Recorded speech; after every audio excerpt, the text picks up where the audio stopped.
Tell me about your project, Lory. We are focusing on boats.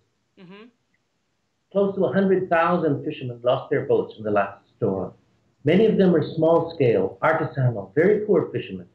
We're focusing on that. Why? Because we're hoping that by introducing technology, in this case fiberglass, we can end the dependence on wood. Did the storm take away all the forests, or were the forests already being depleted because of the need for the boats?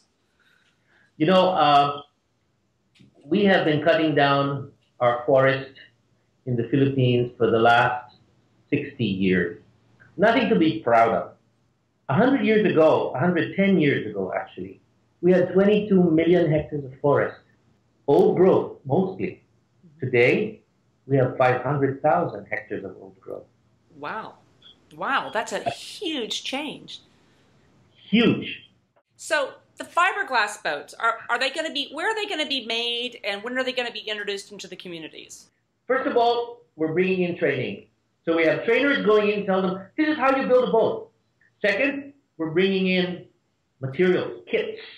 So everything's pre-cut, ready to go. We're not giving them finished boats because it is important that the people who receive these boats are ready to contribute sweat equity. They need to be invested, right? They need to have something invested in their boat.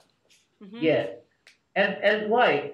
By teaching them how to build the boats, then you're leaving them with the skills that they will have forever. Have you shown one of these boats to the communities yet? Yeah, the first reaction is like Indonesia after Aceh, where they said, no, no, no, we want wood.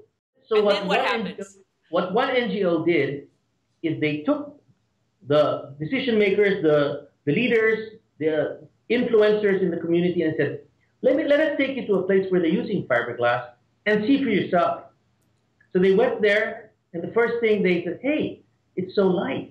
Ooh. But is it tough? Is it durable? And the community, you know, fisherman to fisherman, they were talking. We've used this boat already for 5 years, and it's fine. And, you know, we've gone out in seas, and because of the design, it doesn't sink.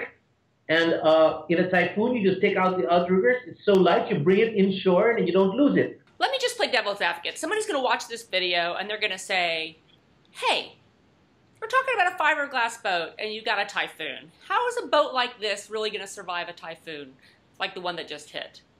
Take off the outriggers, stow the boat up inland, let the storm pass, hunker down, day after, you're fine. Reassemble the boat, and back to business. Most storms aren't like the one that we just had. I have been a reporter. I have covered, I can't even tell you how many natural disasters. I am always in awe of what I see, and just, I can never get over it. I want you to do me a favor and take off your CEO hat for a minute. Talk to me about what it's like to be a human being, to be a man from the Philippines walking through the streets of Tacloban. What is it like to see that as a person? It drives you to a point of almost hopelessness and helplessness. You see houses stretching kilometer after kilometer crushed. You see endless strands of electric cable lying on the street like black spaghetti. You see cement cracked and bent by the wind. You see I-beams bent by the wind, and you cannot imagine what kind of wind was this.